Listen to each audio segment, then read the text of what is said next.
is thriving with advanced technologies and diagnoses that were once comprehended as unattainable. It's a gift for us to have the solutions to most of our problems right in front of us. This arrangement urges everyone to make use of the easy advantages we have today and become as aware as possible, especially regarding our health and wellness. The Students Alumni Relations Cell and BITMAA-NA Alumni Association of North America are pleased to welcome Professor Ganesh Halade for an interactive webinar on interaction of heart and fat on heart failure.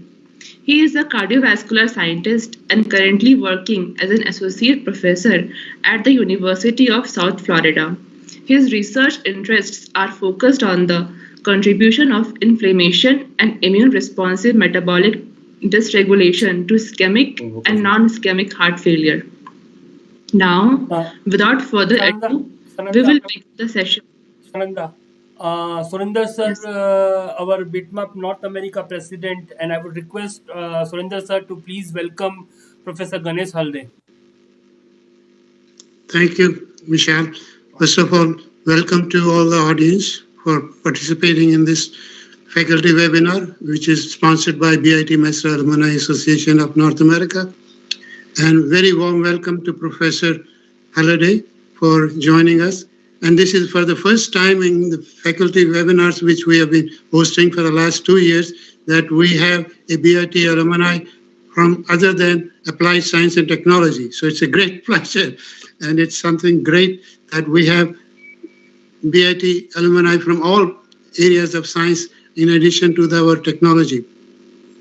As this professor has already been introduced, so there's no need for me to repeat, but it's a very warm welcome to Professor Halade. And the subject is of great interest. As you know, the subject interaction of fat and heart in heart failure is of great importance to all of us, and especially to all of us of the Indian origin because of our fat and also non-caring for the exercise and in the health. So in that respect, the inflammation is a very important factor, and that's why I think we'll really enjoy that. And we are blessed that Professor Halade has agreed to talk with us.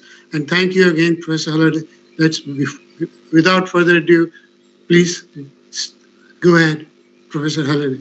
Yeah, thank you, Surinder, Vishal, and Sananda.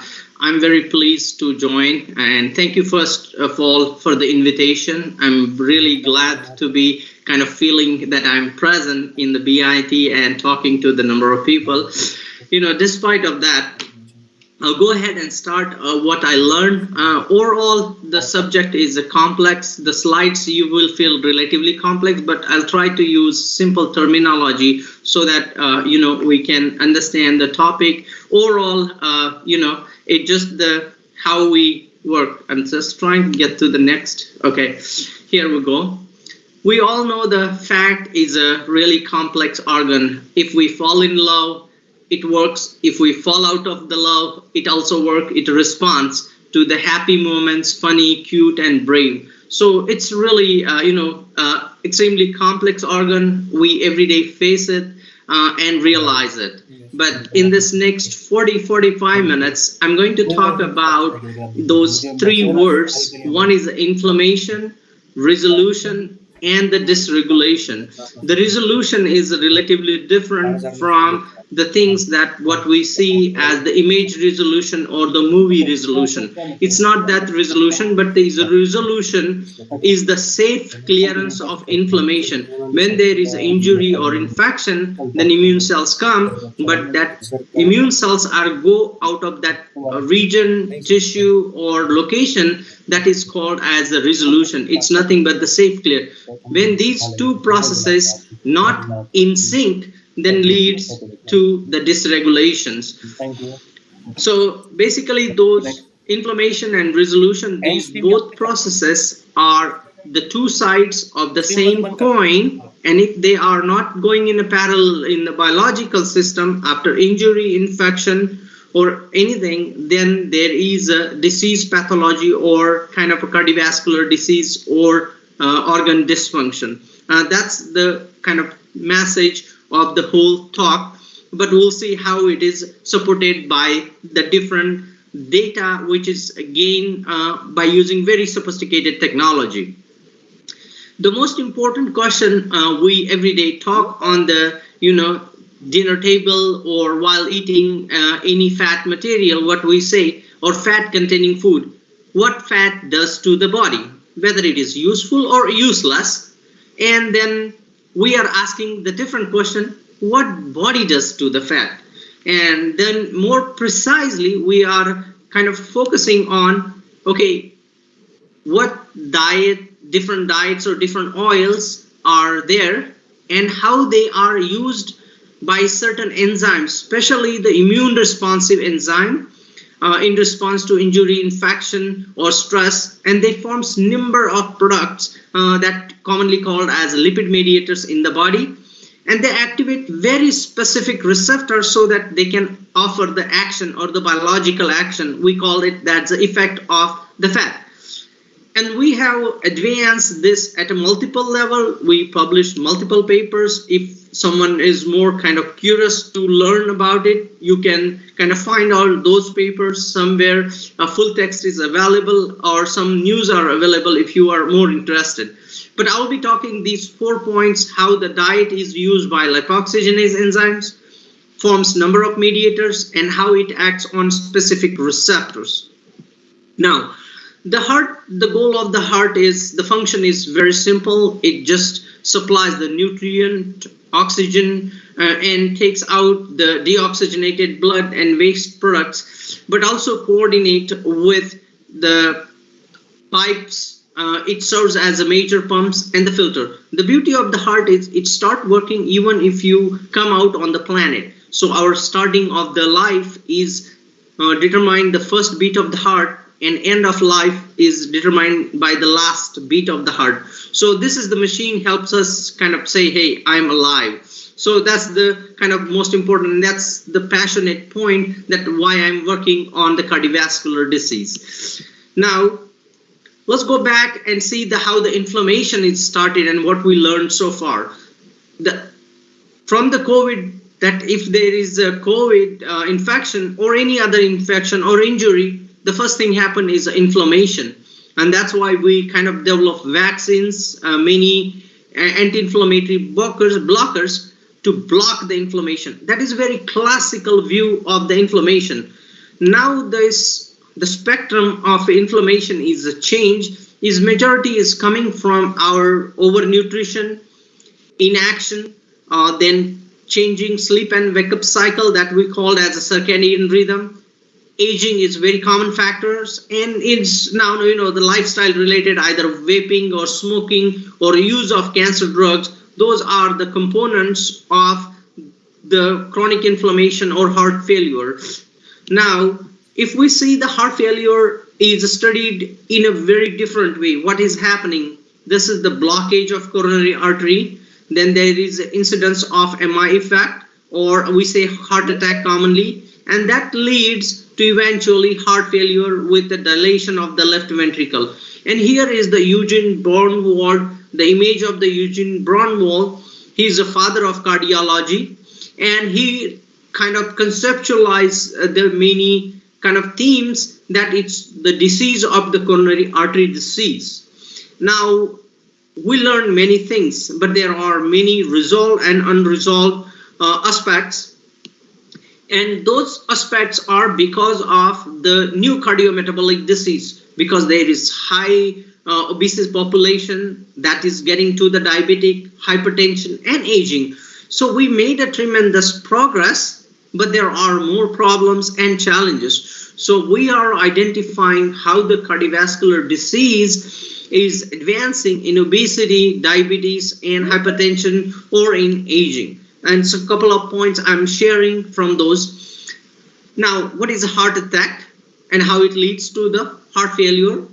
It's when the coronary artery blocks or it forms a plaque that leads to the kind of blockage in leading to change in size, shape, and function of the left ventricle that leads to the cardiac remodeling and heart failure.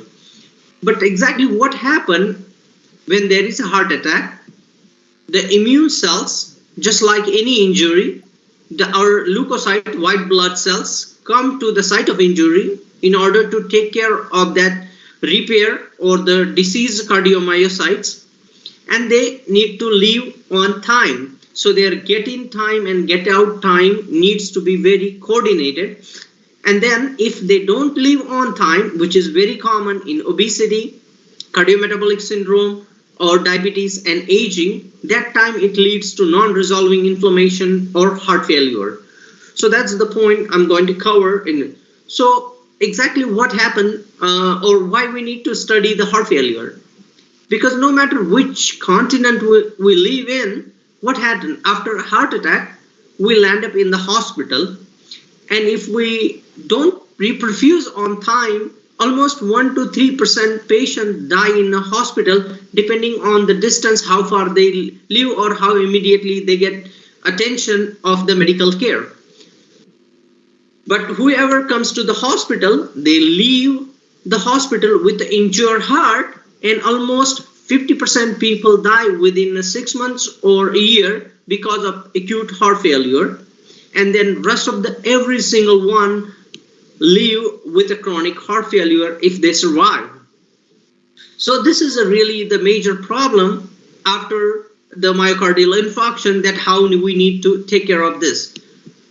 Now, we are studying this in the mice by using the same approach. So what we do here in the mice, if you are seeing this movie, you can see the green vectors and the contraction and relaxation of the left ventricle. It means the heart is pumping really very well. The bigger the green vector means the better the function of the left ventricle. Now, what we do to induce myocardial infarction, we close by surgical microsurgery, we close the left anterior descending coronary artery, and then we induce the myocardial infarction to the mice. And here in this one, you can see that the left ventricle is, you cannot see the systole and diastole compared to the control. Obviously, this is a sign of a chronic heart failure, and that's what exactly we see in the patients. Now, this is the control, and this is a heart failure mice, just to understand the model of the heart failure. Now, at the structural level, what happens if we slice the left ventricle into the three, and then the middle piece looks like a donut, and after the heart attack, this left ventricle wall becomes thin and more thin, and by day 56 it becomes super thin, so it don't contract with the systole and diastole.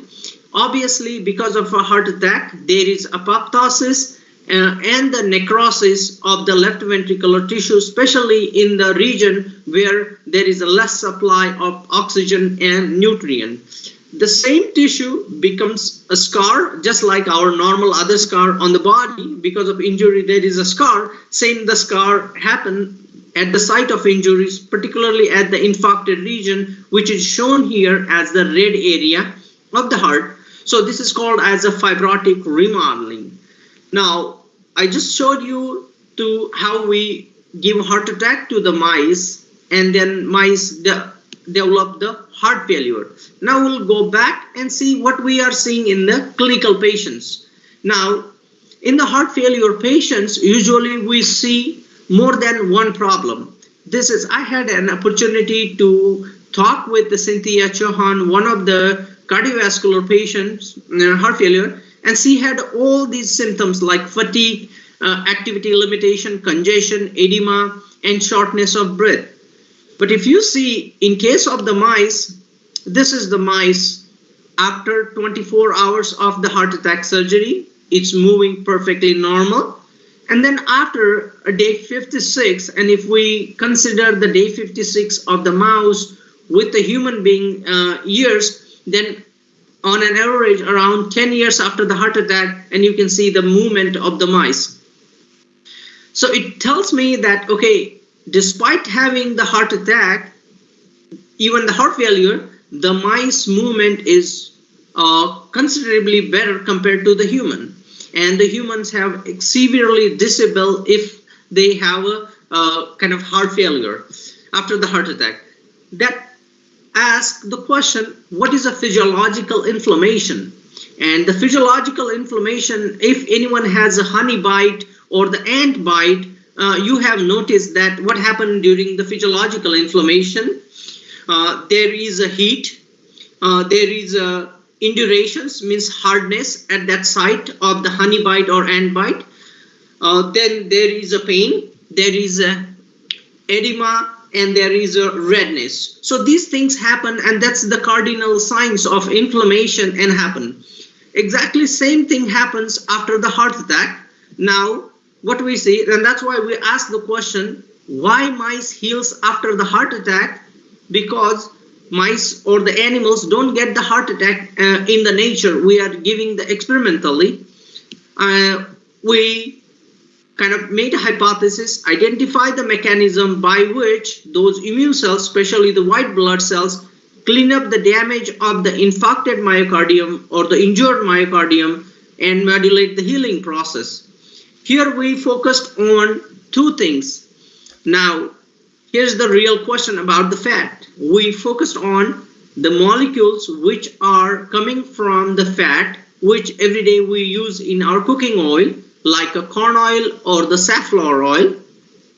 So these are the inflammation molecules, basically comes from the arachidonic acids, which is made in the body from the linoleic acid, and the linoleic acid is mostly present in the corn oil and safflower oil, which is present in our cooking oils. Now, whereas the resolution molecules, which are coming from omega-3 fatty acids, which are present in the fish, which is docosahexaenoic acid and the eicosapentaenoic acid. So we studied these two set of molecules, inflammatory mediators and resolution molecules. They are called as resolvins, protectins, lipoxins, and marixins, and collectively they called as SPMs. So we determined in the heart and spleen before MI and after MI day 1 and day 5. So this is just the confirmatory that the mice had the heart attack after the microsurgery, day 1 and day 5. Obviously, there is apoptosis, necrosis, and the beginning of the fibrotic remodeling. What we noticed that, when there is redness or edema, that time the leukocytes are coming to the site of injury. Same thing happened in the heart. The leukocytes move, especially from the spleen. Now the question is, why spleen? The spleen is a reservoir in the body. When there is a major injury, that time spleen release the kind of the army of the cells to the site of injury. If there is a minor problem, then from the cell leukocytes from the circulation will arrive at the site of injury. But when there is a major problem like heart attack, stroke, or accidental injury, that time. So this is showing that the heart is having higher amount of the white blood cells after the injury. Now, the question is, what do these leukocytes or immune cells carry with them? So they carry the large amount of the fatty acids, which is a fat. This is the DHA, which is the fat of the omega-3 fatty acids, which is present in the flaxseed oils. Then the arachidonic acid, which is coming from the corn oil or the safflower oil, whereas the EPA is again the flaxseed oil or the omega-3 fatty acids. So what you will notice that within 24 hours, there is influx of, if especially y-axis, you will see large amount of these fatty acids coming to the site of injury. And this is just the Venn diagram. Now the next question we ask, the fat, which enzymes metabolize this fat, especially the lipoxygenase, that is the fat bursting enzymes. And here the filled circle is the left ventricle, whereas the open circle is a spleen. And you will notice that within 24 hours, these all three lipoxygenase that use the fat which is coming from our daily intake is higher in the infarcted region of the heart, whereas the cyclooxygenase, they are higher in the spleen. Means two different actions happen in the spleen and heart. Now the next question is, what leukocyte do at the infarcted site, because they got already their fatty acids, they express the lipoxygenase enzyme, which is a fat busting enzymes. And for this, we use the mass spec technology. We extract the samples and then quantitate by using the mass spectrometry. This is a relatively complex slide, but here is the idea that in absence of any injury, there is only 4% of those resolution mediators helps for the clearance of inflammation. In response to injury, those are becoming 18%, and again they expand to the 20%. And this is just the confirmation by using the mass spec, multiple reaction monitoring traces, and the example of one of the resolution mediators. Now, this is happening in the infarcted region of the heart. But if you see what is happening in the spleen, before MI itself, there is a high. It's almost 13%, but after MI is going lower. Why? Because the immune cells which was present in the spleen, it mobilized to the heart with these resolution mediators, and they are helping to repair at the site of injury, which is heart. And then again, the spleen get back to the normal. And these are the multiple reaction monitoring traces and the examples of resolution mediators.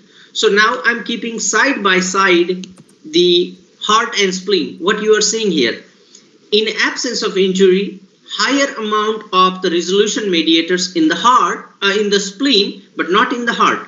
But after heart attack, what is happening? Those mediators which were present in the spleen, those are mobilized to the heart, and more amount of resolution mediators are present there. And again, further there is expansion. It means the spleen and heart coordinate for the cardiac repair. Now, the question is, which are the major cell type helps to this cardiac repair process or operating the whole machinery? And we know that from the literature, the macrophages are the major cell type. They usually called as a big eater, because when from the blood circulation, monocytes leave to the site of injury, differentiate to the macrophages, and then they try to engulf the debris, anything they want to chew it out and fragment into small so that they can clear the site of injury. But if you take out those immune cells, macrophages, then there is a higher degree of heart failure, and those mice will die way earlier. This is just the survival curve. If we deplete or take out the macrophages from the mice, then they have a higher rate of heart failure and rupture. Now, what we are studying the same macrophages, and they have a really different role in the body. In each organ they are present. They help in our ECG, they help in atherosclerosis. We are more focusing on how they are helping in a cardiac repair, but in context of how every day we eat the fat, what different enzymes are going to use that particular fat, what different mediators are going to be formed, and what different receptors will be activated. This is really fundamental biology question we are answering in our research. Now, what we did exact same thing. We deplete the macrophages around 40 to 45%, not totally, just by 40 to 45% from the mice, the macrophages. Then we notice that the enzymes which helps to bust or utilize those fatty acids and make number of lipid mediators, especially the lipoxygenase, those are lower because of depletion of macrophages. And then what we notice, those resolution mediators which are necessary for the cardiac repair, those were lower. It means these macrophages are the major contributor in making the resolution mediators and cardiac repair. That's what happened every day. If we have any insect bite, ant bite, especially the honeybee bite, that time these macrophages are taken care of. So especially in the cardiac repair, what I have shown you so far, that in response to injury, there is a macrophages go to the site of injury with the fatty acid that every day we eat and makes the molecules And if those fatty acids are kind of EPA, DHA, or omega-3 fatty acid, then it will make resolution molecules. But if it is the arachidonic acid, then it will make prostaglandins and leukotrienes, which are the inflammatory molecules. But if we deplete the immune cells, then it leads to non-resolving inflammation and more heart failure. So there is a coordination of spleen and heart. That's what I have shown you so far. Now, what I'm showing you is the pathway. That's how this kind of fat, or everyday we eat, that is used by different enzymes like a cyclooxygenase. This is green is lipoxygenase, and then cytochrome P450, and these are the different mediators are formed. Now, just we have availability of the 1215 lox mice, which is the enzyme which makes the resolution mediators. So what we did, we just took those mice so that this will block the formation of these all mediators. And also I want to mention, this is a very well studied pathway. In 1970, there is a Nobel Prize for the prostacyclines to von Euler and Ben Samuelson in 1982, and another two contributors for lipoxin related molecules. So this is a very highly studied pathway. Now we will focus on if this specific enzyme is not present in the mice, how they will respond to the myocardial infarction. So surprisingly, those mice survive better. What happened? Because of this absence of this enzyme, this fat is used by this cytochrome P50, and this forms these more mediators. And here is the data showing these mice survive, almost 87% mice survive when this enzyme is not present, because that substrate is used, or the fat is used by cytochrome P450 and forms totally different mediators after the cardiac injury, both in the spleen and heart. So in brief, so the 1215 lipoxygenase make the resolution mediators, but when this is not present, the same fat used by cytochrome 450, and it forms the icosahexatetranoic acids or the epoxide molecules. So initiation of inflammation and resolution, they all go together and form the different mediators that helps for the cardiac repair. Now, this is only in the relatively different format, that how the 1215 lipoxygenase enzyme, which is a fat busting enzyme, forms some of the pro-inflammatory molecules and makes the defective resolution. But when it's not present, especially in the mice, or if we take it out, and then it makes effective resolution, more better function, survival after the myocardial infarction. Now, we have always noticed the sex difference in the laboratory settings. The female mice are always better in terms of survival, their functional recovery is better, and their cardiac repair process is more better. The question is why? Why there is a sex differences? This is the top line is the female mice. They survive almost the 85 to 90% after the heart attack with the heart failure as a kind of endpoint. And then, but the only kind of 50 to 60% of male mice survive. And that is because of the mediators which are present at the site of injury after the heart attack. And those are coming from cytochrome P450 enzymes. So these female mice have better mediators coming from cytochrome P450. So that's the difference between the male and the female. Now we are going to the pathological inflammation. Now, so far we have seen the most important point, the physiological inflammation. There was absence of risk factor, because this is how the cardiovascular disease studies, like either normal, the heart becomes bigger or the smaller in size, or there is a heart attack. But now this is the concept from one-dimensional view of heart failure is changing to the multi-dimensional view. Like it's coming from because of the different cardiometabolic syndrome and lifestyle and our everyday choices. And that's why we have different types of input. Either some people are obese, insulin resistance, then aging and endothelial dysfunction, and so many different, almost like you can say personalized. And that's how from the one-dimensional view of heart failure, it's from homogeneous, it's getting to the heterogeneous, multi-dimensional view. Now again, we are going to the last point of that 4 mediators: diet, lipoxygenase, and then lipid mediators, and the receptor. Now, if we in that chain of the fat biology, it's usually work as a lock and key model. If there is no lock and you have the key is there, and it's how it is getting to be the not useful. So just to explain this, resolving D1 is a product of the DHA.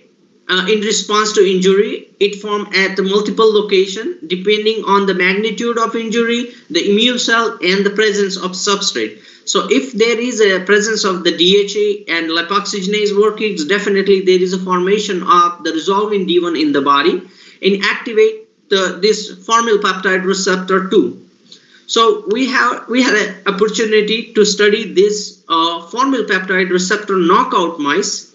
And then in response to injury, less number of these specialized mediators are formed in these FPR2 knockout mice, but the more mediators in the wild type mice, suggesting even the receptor is inactive, then there is a less formation of the resolution mediators.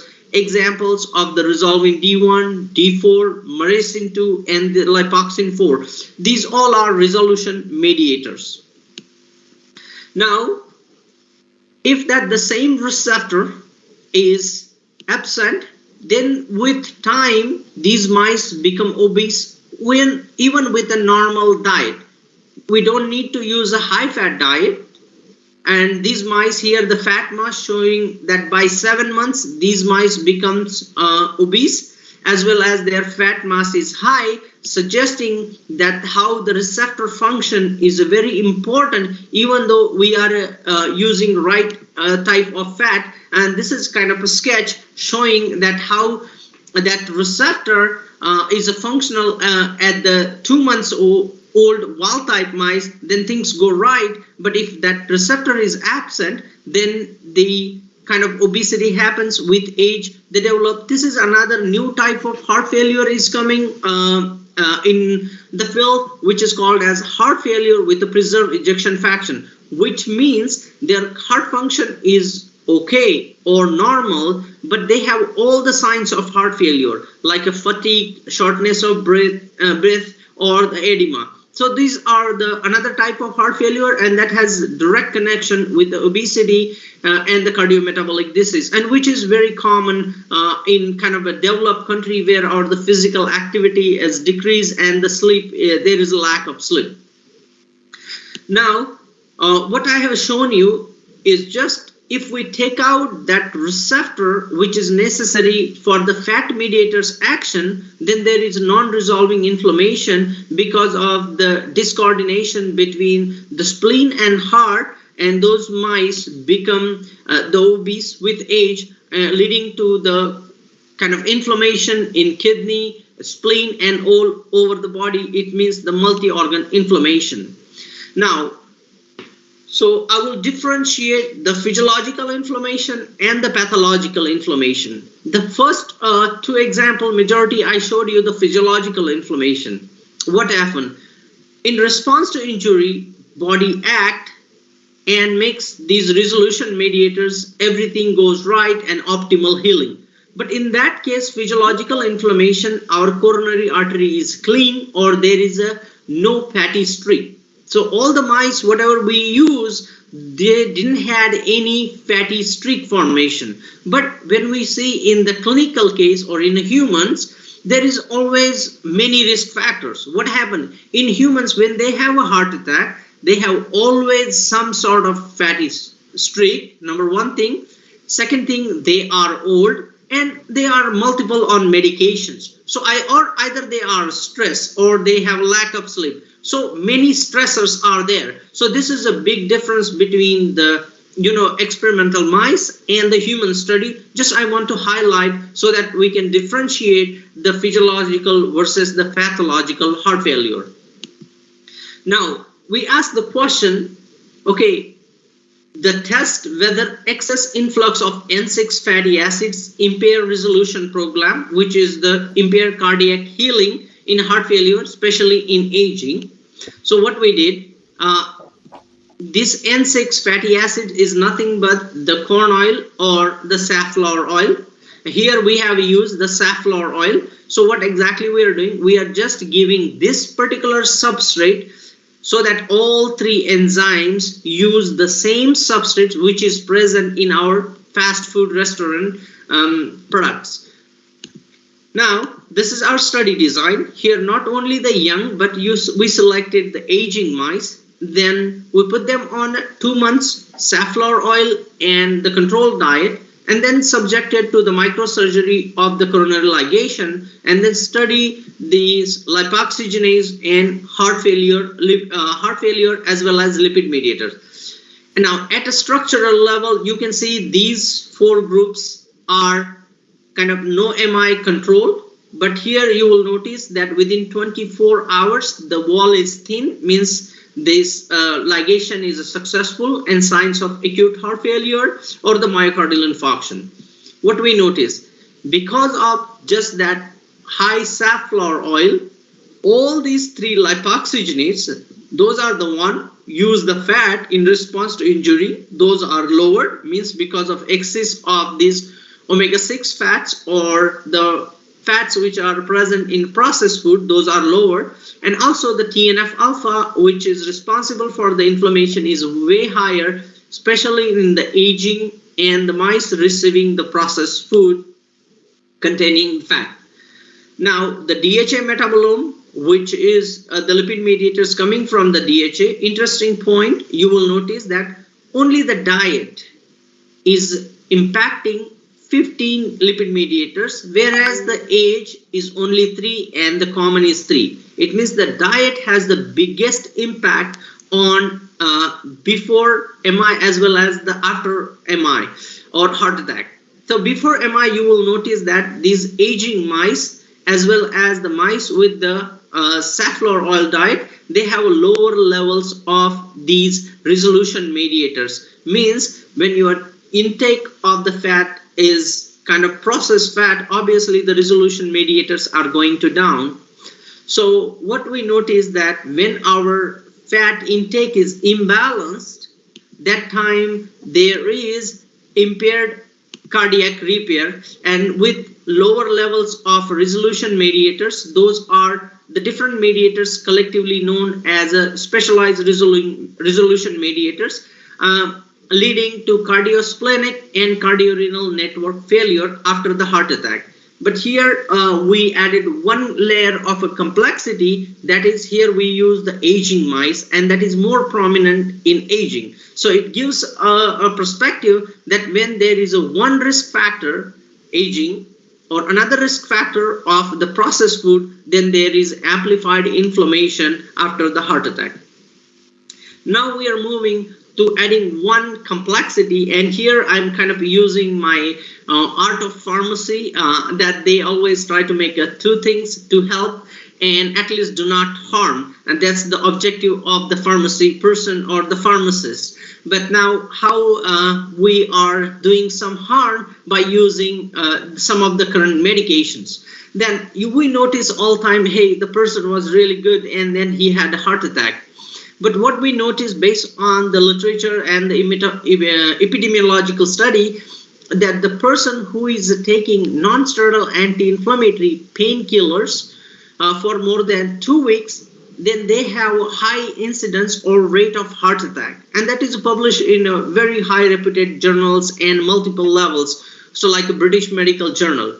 Now, we wanted to study how we can study this in the laboratory setting with the question asked, is what is the cellular and molecular mechanism. So we test the carprofen very similar to the ibuprofen we use kind of when we have a headache, that impaired splenic leukocyte-directed acute inflammatory resolving response in cardiac injury. This is our study design, and where we kind of injected the carprofen for 2 weeks to the mice, and then we induced the heart attack, then determined the resolution mediators, left ventricle function, then leukocyte profiling and their staining, just to understand what kind of immune cells are coming, what kind of mediators are formed after giving the 2 weeks painkiller. So what we notice, this is just showing the histology that before MI, their structure was no problem, perfectly fine. After MI, they have a injury, and also the functional level, their function is impaired. That is the signs of the myocardial infarction in the both groups, control as well as the carprofen treated. In the mice, we use the carprofen, but humans, we use the ibuprofen, right? So here, this is a flow cytometry. Before MI itself, there is some neutrophils are coming in the heart, as well as they are activated in the spleen, suggesting that the immune cells are activated because of our painkillers. Then after MI, what we notice, usually only 4 to 10% of neutrophils come to the site of injury. But because of this painkiller, those neutrophils are almost 20 to 30%. It means really high number of neutrophils are coming to the site of injury because of this painkiller. So two things are happening. One, before injury itself, those neutrophils activated, number one. And second thing, because of injury, we need optimal, but they are really high number of neutrophils at the site of injury because of the painkillers. And you know, even any kind of injury, there is always two signals are balanced. One is eat me signal and don't eat me signals. So when there is injury, means these big eater or the macrophages go to the site of injury, activate number of receptor and coordinate eat me signal and don't eat me signal. So what happened, because of this painkiller, this don't eat me signal was amplified, which is marked with the higher levels of CD47. So what we noticed that the mice that were treated with the carprofen, they had higher levels of CD47 protein. Obviously, they had higher levels of cytokines like a TNF-alpha, IL-1 beta, and CCL2, suggesting that because of don't eat me signals, there is impaired cardiac repair in the painkiller treated mice. So overall, the neutrophils are totally dysregulated in the mice, and this is a kind of complex procedure where we take out the immune cells we take out the left ventricle, digest with the collagen, and run through the flow cytometry and the quantitate single cell. And we notice that the immune cells are relatively higher because of the carprofen in the site. When we study using the high resolution image stream flow cytometry, we notice that the neutrophils, which are relatively higher in the carprofen treated mice, they are trying to engulf the macrophages. In the normal cardiac repair, as a big eater, macrophages eat the neutrophils and any other debris. So that is optimal process. Because of overactivation of neutrophils due to painkiller, those neutrophils are trying to engulf macrophages. Obviously, there is a discoordination of the physiological process leading to impaired cardiac repair. So now you will ask me a question. Hey, you show me everything in the mice. Tell me how we can translate to the heart failure patients. Now, the beauty of these mediators, what I have shown to you, every single one is the same between the mice and humans. So the fatty acid chemical structures and the mediators form in the mice and the humans, those are 100% same. So, and that's another beauty. So we determine those same mediators in the myocardial patients. For that, we took some of the black patients, some of the white patients, some black females, some white females, and use same approach. We have to obviously, as a number of clinical parameters were available, like LDL, HDL, and many leukocytes. And we determined the same mediators. And then what we noticed? We noticed that the white patients had higher levels of resolving E1, whereas the females have not much different between the resolution mediators, indicating that the male and female show relatively difference, but the white and black had a really high difference. And if we go back to that differences between the white and black, you'll notice that, or you'll come across that these black patients are more prone to cardiovascular disease as well as different varieties of heart failure. So this is one of the pilot human studies we perform and giving us a confidence that these mediators have really diagnostic significance in heart attack and heart failures. Now, what I have shown you so far, that in response to cardiac injury, there is an inflammation, but at the same time, there is a safe clearance of inflammation that is termed as a resolution, and there is a cardiac repair. That time what happened? The leukocytes get in on the right time, their transit time is optimal, and they get out from the site. And when they arrive at the site of injury, they make specialized pro-resolution mediators, and they help in a cardiac repair. So this is a physiological process. And now, when there is any kind of risk, like obesity, aging, or if you are taking any painkiller, or even the oncological drug like doxorubicin, we have already published on that. That time there is impaired get-in signal, their transit time is dysregulated, and their get-out time is totally collapsed, or it's dysregulated. That time what happened? The inflammation is higher and the resolution is lower. It's just the imbalance, and that time leads to impaired cardiac repair. And again, I'm kind of going back to that terminology, the two sides of the same coin. So the inflammation and resolution are just the two sides of the same coin. If they are going together, there is definitely going to the repair process optimal, but when the inflammation is going to be higher, that time the repair process is going to be totally impaired. So in summary, what I have shown you, that the splenic leukocyte mobilize the fat in cardiac repair and operate with the synthesis of specialized pro-resolving mediators. When there is obesity superimposed on aging, that dysregulate the cardiac repair process, obviously that time there are more pro-inflammatory mediators. And the co-medications, like a painkiller, if we're taking, that is kind of pre-activating our immune system, and if there is injury, that leads to the chronic inflammation or non-resolving inflammation. And these different bioactive lipid mediators after the heart attack infarction suggest a unique opportunity to study the precise and precision medicine for the wide variety of populations.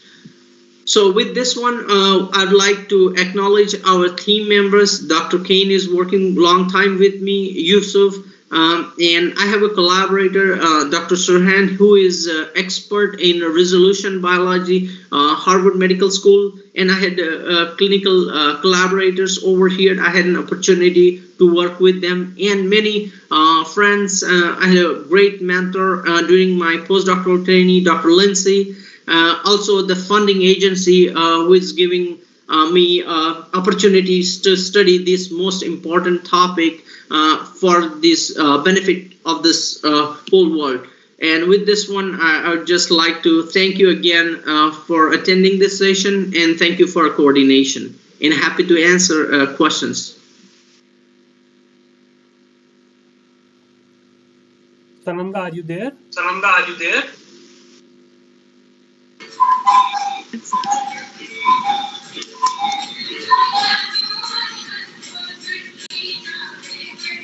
Yes, Thank you, you sir, can ask the for the question. wonderful session.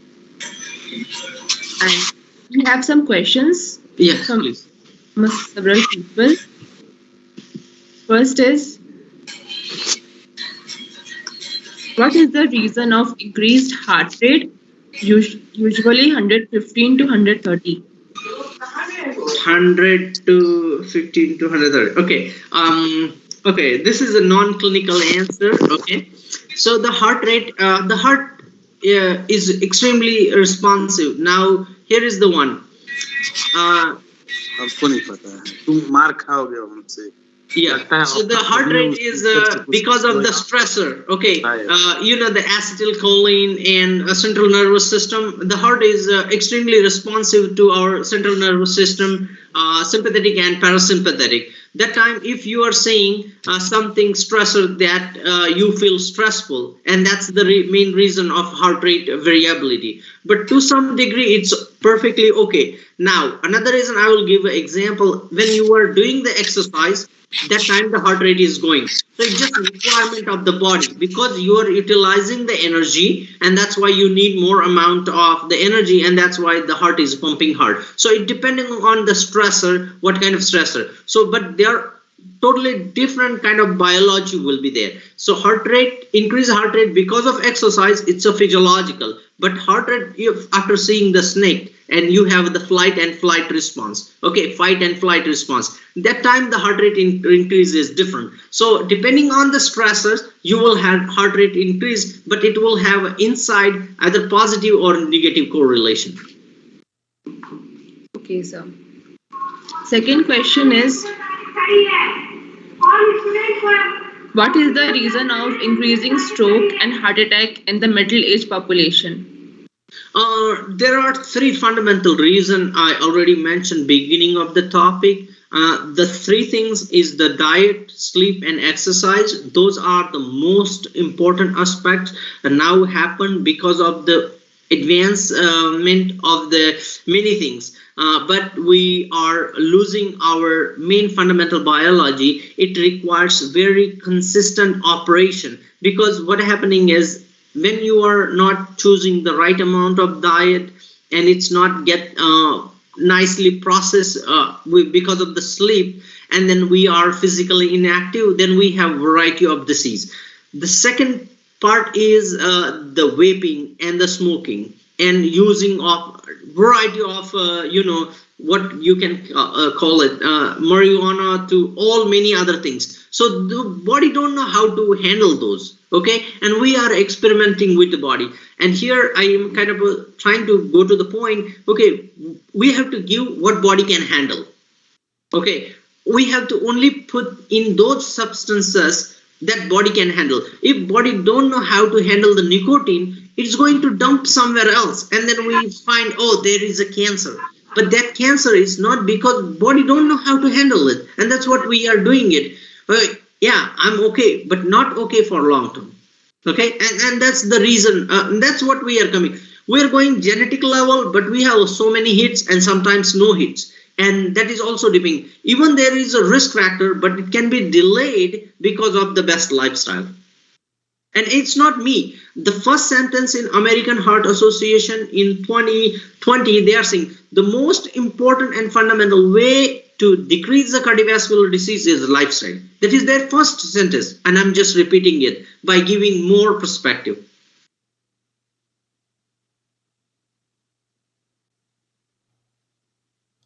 Sananda, you are mute.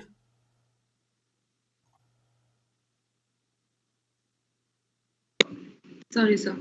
The third question is, what is the impact of COVID-19 on patients with chronic heart diseases?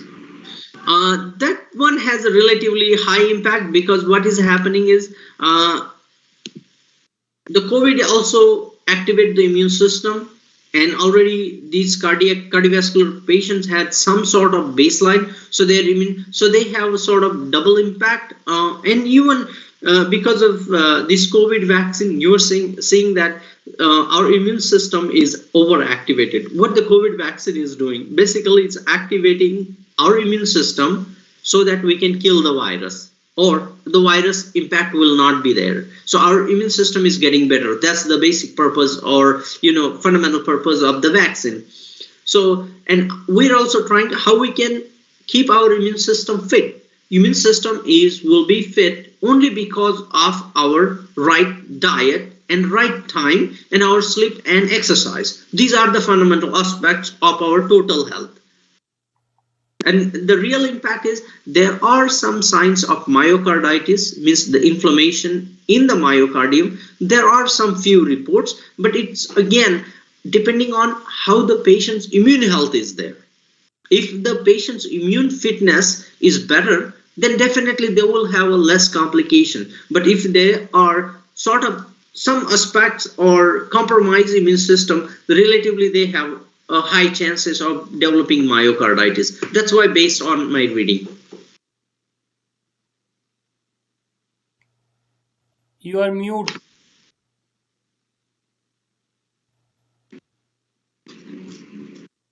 Last question is, what should I eat so that the chances of getting heart attack will get less? We can eat less processed food. I would not say that we have to eat very special things, but the eating is only 33% of the component of the cardiovascular disease. Another 33 is your lifestyle, exercise, and another 33% is the sleep. That makes 99%. And then 1% is, accidental thing, or future is unpredictable, or you have to give to some scope to the pandemic.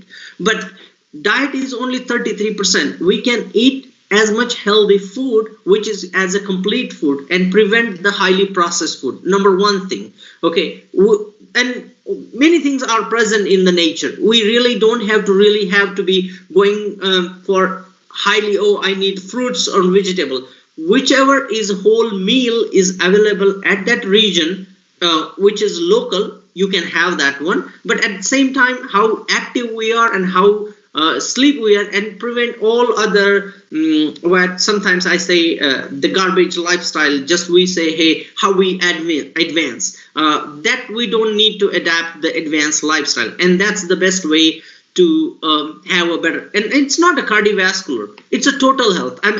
Even though I study the cardiovascular, but my total emphasis is how you can keep the immune system fit. No matter you have a pandemic, cardiovascular disease, you will come out of it. And that's what I'm talking about. I'm not talking this is just sometimes, we have to focus on one thing. So that's why I'm kind of more focusing on the most important aspects of life, the heart. But this same thing applies to the stroke, to the accidental injury, to the, the hepatic problem, or many other things. Okay, sir. There is one asking some question. Yes, Iman, you can carry on. Yeah, go ahead. Yes, actually, I have a question. What is the impact on heart for the patients suffering from fatty liver? The fatty liver and the heart, they go kind of hand in hand together. The fatty liver is kind of, it means that the person is not processing the fat properly, right? So that time, the best way is to limit the fat intake as much as possible, or use the fat which are coming in a natural form. And for the fatty liver, I strongly encourage you, if you come across the flax seeds, those are the one which are omega-3 fatty acid containing fat, or omega-3 fatty acids. Those are really the best for kind of getting rid of the fatty liver. You will find that somewhere, many places, the same I mentioned in the talk, like omega-3 fatty acids, and those are present many places you'll find, or the omega-3 containing food that will help to deplete. So basically at this point the higher levels of the fats are present, and that's why this is very common when we have a sedentary lifestyle. But definitely the omega-3 containing fatty acids are really good for these fatty livers. There is a question coming from Monica Dwivedi. There is a question coming from Monica Dwivedi. Yes, Monica. Hello, Dr. Ganesh. Yes. I have a question, and first of all, thank you for such a detailed explanation and for sharing such interesting study from your end. And I have a question. You had shown your details over flow cytometry study, and there was you had shown that CD47 expression has been elevated under the effect. So can we use this CD47 as a biomarker or target for these kind of inflammatory event, or cross-countering these inflammatory events? Yes, if you have a drug to develop in a pharmaceutical market, yes. But for treating patient, no.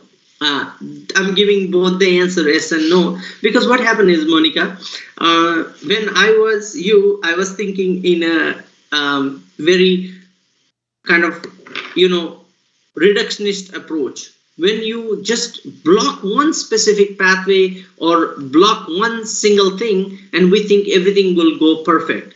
But by giving the exam, by saying doing this, we only fix local thing. We don't fix the whole thing. So when I showed earlier the diet, enzymes, and then mediators, and then receptor. So you need all four things need to be in order. So when we are focusing only on CD47, there are fantastic papers already last couple of years in the cancer and in the heart field.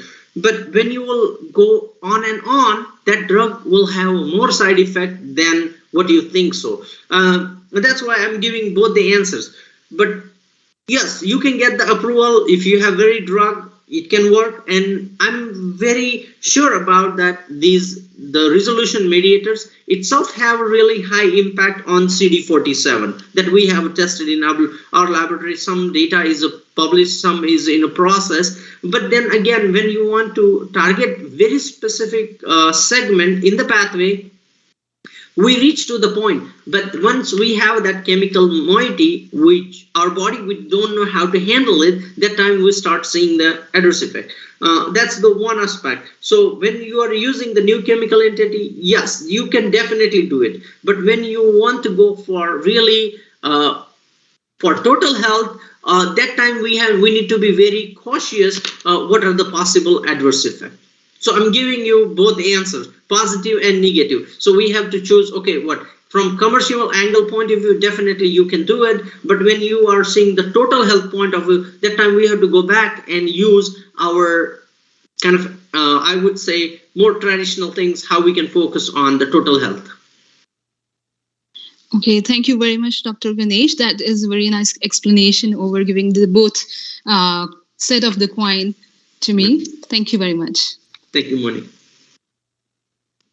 Anybody else wants to question anything to Professor Halade? Surinder has question. Yes, Surinder sir. Yes, I think it was very interesting talk and really appreciate that. I mean, we knew that EPA as omega-3 and are really helpful in terms of the diet, and exercise is very helpful. But I had never realized the impact of the sleep, which you are saying is like the 33%.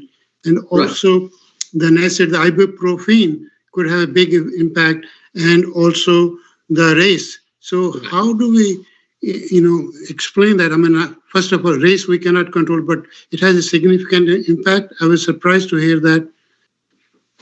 Yes, the race has an impact because they're, first thing, they are disadvantaged population, and they have lower resources that we say as a complete food. They are more kind of prone to consume the food which is coming from the processed food, and that's another reason for their compromised health. If we kind of go back and study even on the literature, there is very clear that those population don't have the resources like what other population has. So there is a quite distinct what I am trying to say is prone to disease. So the black population is more prone to the cardiovascular, not only the cardiovascular, many other diseases overall. And that's why they have kind of more pro-inflammatory mediators present in them, or the absence of resolution mediators. That is one thing which we fundamentally see. One is obvious. The second point you are trying to say, the omega-3. Omega-3, last 50 or 60 years, we know omega-3 is. The question is how it works and why it don't work. That's what. But when we don't have that specific enzyme that making the mediator, after making mediators, if there is no receptor, is good. So then the question we are coming back, hey, we need very precise therapy to the individual person, precise and personal therapy. So this approach is totally giving us to kind of personalize and precise therapy. Hey, if you have all three aspects, enzyme, mediators, and the receptor, all three are present, you will have action of omega-3. But when you are not having the action of omega-3, it means there is something wrong in that line, and we need to go back and we have to be very specific, giving that kind of correcting that aspects. Thank you. But in terms of ibuprofen having a big impact, I would never realize that. It is. Not only the ibuprofen. Every single medication has a big impact we have not realized because we were just focusing on, just like the Monica said it, like if we target the CD47, okay, hey, I'm going to fix this one particular line and all problem will be solved. But if that problem is coming from all the way the root cause of the immune cells which are overactivated in the spleen, then by correcting only one line will not help. We need to fix the whole immune system first, and then all lines will get clear. So we're more focusing on, hey, how I can fix my one vessel and my coronary artery is clean and I'm perfectly fine. But your whole immune system is corrupted just because of our wrong diet, then having the clean coronary artery will not help. So that's the point. And then the drugs, every single drug has a really big impact, especially if we're giving the doxorubicin, it contracts the spleen. It reduces the size of spleen. It kills the immune system. And that's why after chemotherapy, you see the person become weak. And that's the big reason, because his immune system is totally under sleep mode. And they are very prone to infection and many types. And those people who are receiving the cancer drug, they have high chances of developing heart failure. Lastly, you said sleep has 33% of the total effect, which is surprising. And how does that sleep impact 33% of the... Sleep has this is really a kind of important area now studying in a biological aspects. So what every day we eat, the body needs to process, right? So whole day we are putting the things in, and then in the night, body will go find out, body's job is to find out first thing where there is a wear and tear, right? So where there is a wear and tear, it will go, those immune cells will go and clear that one, number one thing. And second thing, bring that all debris and put that ready to take out the body. So when you are not sleeping, that debris is accumulated. So that cleanup, that is delayed. So that goes to the next day. And every day that cleanup is delayed, and that becomes a problem one day, and you popped out, hey, it happened suddenly. No, it didn't happen suddenly, because the body's cleaning process is delayed. And the same thing, and the immune system is affected, and many other organs are affected. It is functioning in coordination of the endocrine system, immune system, sleep, heart, central nervous system, and that's why sleep is very fundamental for the health. You will notice that especially the firefighters, night shift workers, they have very high incidence of heart attack. Thank you very much. Yeah.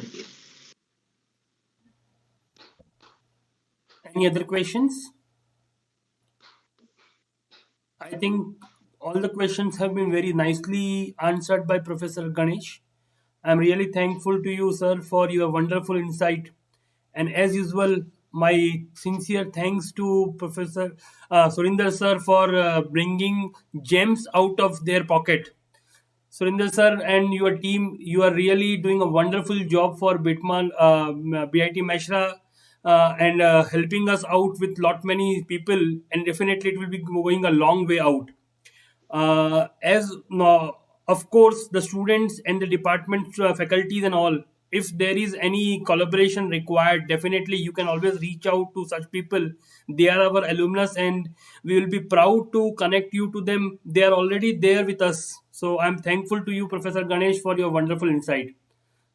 All right. Thank you, Vishal. Thank you again, Professor Ganesh. It was really wonderful, really enjoyed it. And it is very practical, even though it was a lot of theory, but net effective is practical. Yeah, it has a lot of technological details were there, but hopefully it's kind of useful. The bottom line is we can all use it in our daily life. That's yes, it is. Yeah, the most important impact. It's very impactful, practical. We do the research and next day you can use it. That's the kind of approaches. Yeah. And thank you very much for all that. Yeah, really appreciate it. Yeah, thank you. Bye. Thank you, sir. Take care. Thank you. Thank you. And thank you, Professor Vishal Shah. Thank you very much for coordinating at BIT. Thank you. Thank you.